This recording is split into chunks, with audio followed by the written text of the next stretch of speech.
Bom dia, meus amigos e amigas. Saúde a todos e todas, com luz, paz, alegria, saúde plena e amor.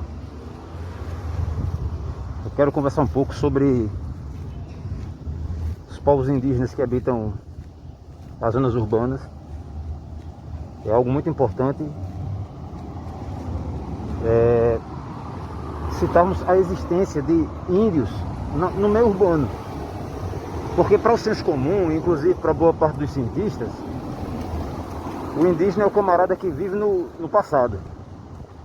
Quero dizer, quando nós começamos a ler um texto acadêmico, um livro do ensino fundamental, por exemplo, que aborde os índios do Brasil, todos os verbos estão no passado. Os índios viviam, os índios faziam, os índios eram, os índios comiam, os índios lutavam, tudo no passado. Então, implicitamente, o índio é colocado, localizado como alguém no passado, do passado, alguém ultrapassado, alguém primitivo, tá?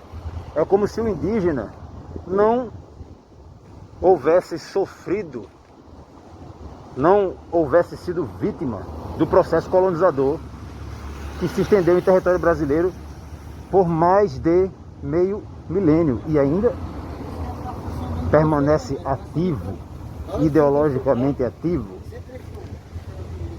tá? Materialmente ativo, quando encontramos índios sendo ridicularizados, índios sendo movidos, removidos de um ponto a outro conforme o interesse das estruturas governamentais e das estruturas econômicas do nosso país. Então, o que aconteceu nós sabemos que centenas de etnias que habitavam o território do Brasil antes da colonização foram dissolvidas, exterminadas, escravizadas durante a colonização.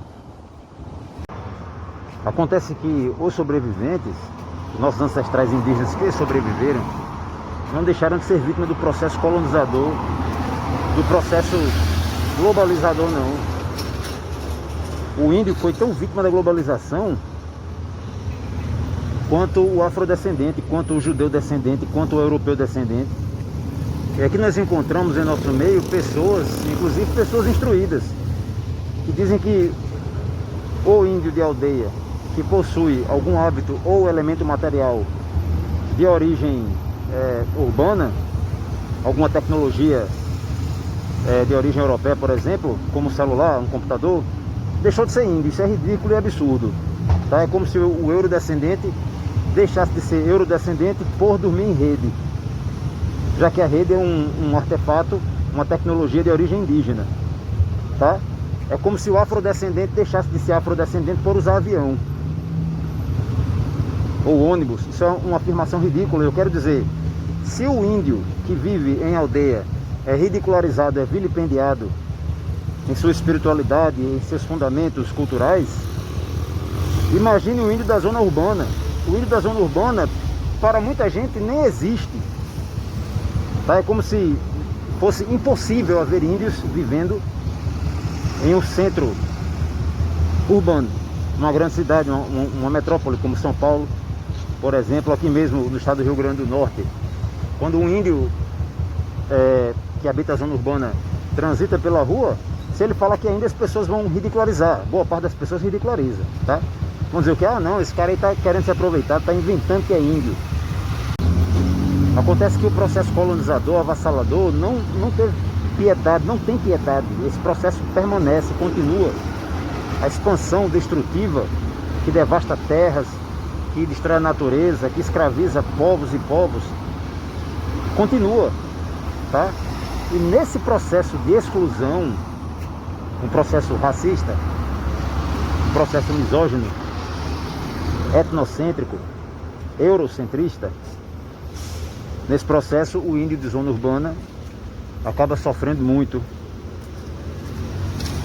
tanto por ter sua cultura ancestral inferiorizada, ridicularizada, perseguida, quanto por não ser considerado índio por viver numa zona urbana.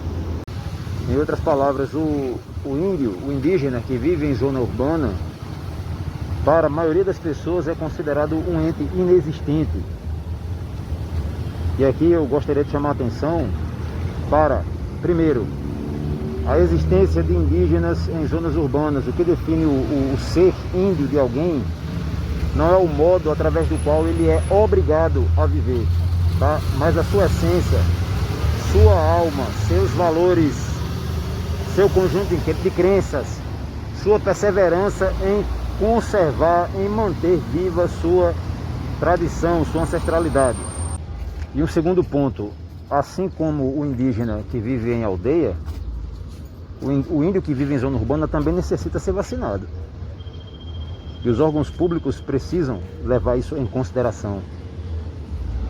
Além de todo o sofrimento histórico, tá, que hoje parte da sociedade tenta negar, tá? Além de toda a perseguição, de todo o extermínio, todo o assassinato, todo o racismo, todo o preconceito, além de ter sua religião e sua espiritualidade diabolizada e condenada, a exclusão no meio urbano é uma imoralidade. O indígena precisa da vacina. O indígena da zona urbana, tanto quanto o indígena que vive em aldeia, que vive em comunidade rural. Tá? A sociedade não pode esquecer suas origens. Não podemos esquecer nossas origens.